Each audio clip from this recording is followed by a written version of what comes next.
Behind me is a home for 22 old people. Now, they were down just about to have breakfast when one of these Katyusha rockets came crashing through the roof. It's a two-story building, came straight through the flat roof, through one of the old people's bedrooms, straight through the floor of that bedroom and into the kitchen. Now, all the residents were already by the dining tables in another communal area, so they weren't actually hurt. But it was so lucky. If they'd have been getting up a little bit later, if the rocket had been a couple of feet either way, then we would have been talking about death and serious injury here.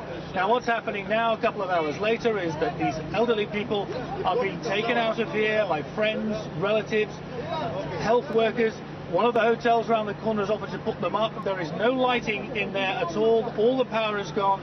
So you have this image of shocked, devastated elderly people, many of them in wheelchairs, sitting in the dark and presumably wondering what on earth is going on. And after that, David, there were reports of a second rocket attack. The Israelis then said it may have been a false alarm. But the big fear, of course, here, not just for the people of Nahariya and the surrounding area, for the whole of the people of Israel, for the governments, of course, is that this may be, we don't know, but it could be the prelude to the opening of a second front, as it were.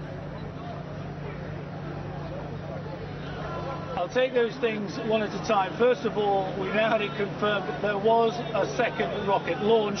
It landed in some open ground and didn't cause any injury or damage. So that's that one out of the way. As far as this being a second front in the war on Israel, I urge caution on that. Hezbollah have said they had nothing to do with this.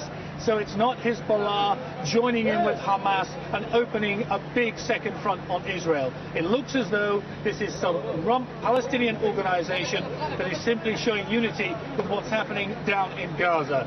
That said, Ehud Barak has been saying for a number of days now that Israel is monitoring what's happening in southern Lebanon just to make sure that they don't have to start fighting a war on two fronts.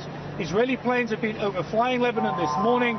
Israeli military have put in some shells to where they think these rockets came from, and Lebanese forces and United Nations forces are combing the ground the other side of the border, only some 5 or 6 miles away from here, to try and find the rocket launch sites and find the people who did this. But I think at this point now, we're not talking about a whole new phase of the war against Israel, but it's a very worrying development, particularly for the people who live in this area, Devon. Yeah, absolutely, David. And whoever's doing it, given that, as you've now confirmed for us, there was a second attempt, must be a pretty desperate atmosphere in there, Nahariya. People thinking, oh no, not again.